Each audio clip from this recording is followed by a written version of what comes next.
అదృష్టం కలిసొస్తే ఆవగింజ పెడితే బంగారం పండుతుందన్నట్టు మనకు పనికిరానిది మరొకరికి బంగారం కావచ్చు. ఇదిగో ఇదే దానికి నిదర్శనం.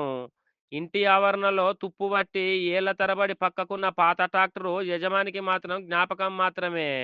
సరదాగా ఒకరోజు ఆ ట్రాక్టర్కు వీడియో తీసి సోషల్ మీడియాలో పోస్ట్ చేసిండు. కానీ ఆ పోస్టు అతని జీవితాన్నే మార్చేస్తుందని ఊహించలేదు.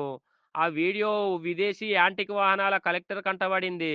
వెంటనే స్పందించిన కలెక్టర్ అది సాధారణ ట్రాక్టర్ కాదని, అత్యంత అరుదైన మోడల్ అని గుర్తించిండు. వెంటనే యజమానిని సంప్రదించి ఏకంగా కోటి అంతో ఇంత గాదుల్లో 1,25,00,000 రూపాయలకు కొనుగోలు చేయడానికి ఒప్పందం చేసుకున్నాడట. ఇంట్లో పనికిరాని వస్తువుగా కనిపించిన ట్రాక్టరు ఒక సోషల్ మీడియా పోస్టుతో కోట్ల విలువైన సంపదగా మారింది. రాత్రికి రాత్రే ఆ వ్యక్తి కోటీశ్వరుడయ్యిండు. సోషల్ మీడియా శక్తి ఎంత ఉందో, అదృష్టం ఎప్పుడు ఎలా తలుపు తడుతుందో ఎవరు కూడా చెప్పలేరు.